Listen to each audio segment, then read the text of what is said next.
Hello and welcome back to All Things Money. I'm your host, David Blain. Thank you for joining us for today's third segment of the show. We're talking about alternatives to high-quality bonds. We've seen a lot of volatility in the bond market, especially, treasuries, high-quality bonds. People that invested in these for safety and protection of principal started to question those things. Just because of a poor quarter, we saw bond market values decline. People are beginning to question that investment thesis in the light of rising interest rates. And we also see people trying to chase yield. Well, people that were chasing yield really got hurt. And so we're kind of walking through some of these investments. And although they may have some merit, they're not substitutes for bonds. Chasing yield, we think, is a very bad idea. And looking at why you invest in bonds, it's not necessarily for the income, it's for other reasons. But anyway, so we started talking about high yield bonds in the last segment. If you missed that, head on over to our website, dlblain.com, and you can download an archive copy of the show in a week or so. All right, we're moving on to preferred stocks. Once again, the same story here. A preferred stock, you'll notice that at the end of you have preferred, and then you have stock. That's what it's called. It's a stock. It's not a bond. And so if you're looking at increasing the income of the portfolio, diversifying away from bonds, this is a stock. Once again, if you're going to invest in stocks, we would prefer that you invest in regular common stocks that offer a better risk-reward profile than preferred. So what are preferreds? Preferreds are stock issued by companies that pay what's called a preferred dividend, usually a higher dividend than their common stock. Well, once again, the market is not completely off its rocker, and there's a reason that they offer higher yield. Typically, they're concentrated in the financial sector. They may be lower quality companies that need to issue it to raise capital. And also, a lot of times they have call provisions in them. And what a call provision is if interest rates, that the company has the right to give you your money back at certain periods in time, some of them after so many years, some of them at certain points in history.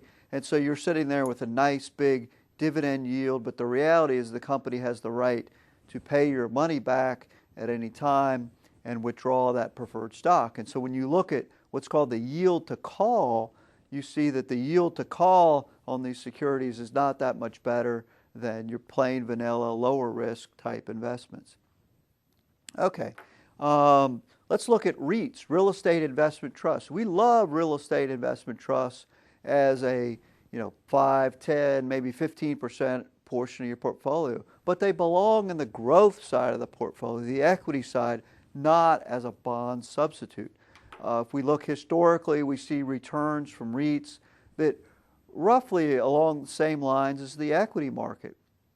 Depending on the time frame you look at, maybe a little bit different volatility. You have to take into consideration the taxation of REITs, and if possible, hold them in an IRA so that they throw off tremendous amounts of income is tax sheltered. But once again, a REIT, real estate investment trust, is you own the stock, so to speak, in a company that owns real estate. And for some tax advantages at the federal level for REITs, they're required to pay out 95% of their income to their shareholders, and so they don't pay tax at the REIT level, and so they pass that along to investors. Once again, we like REITs, but they belong in the equity side of the portfolio, not as a bond substitute.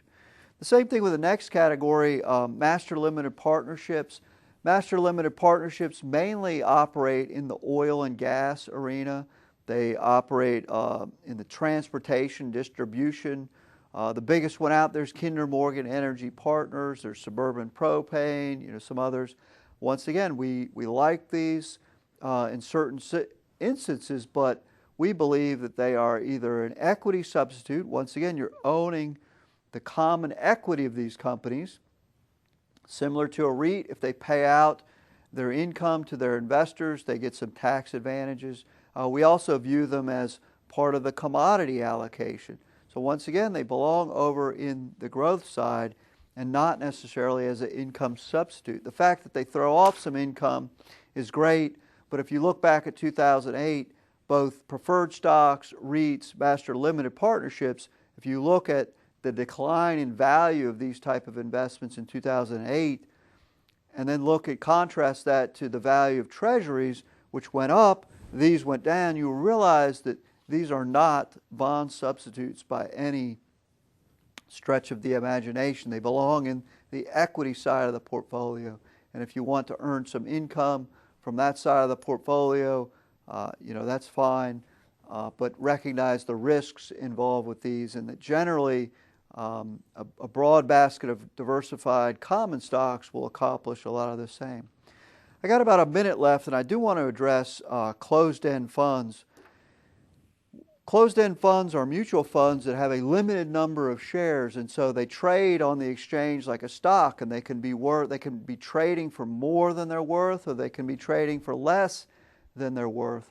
They also tend to use a lot of leverage, and so we see closed-end income funds with very high yields. And just be very careful, because the reason they're able to generate those yields is the use of leverage. A lot of times they'll buy junk bonds, lower yielding bonds, all sorts of crazy things, and then they'll borrow money and they'll lever the portfolio, and that's how they're able to get 6-7% rate of return. And if you're not careful, you may end up with something that you really didn't understand.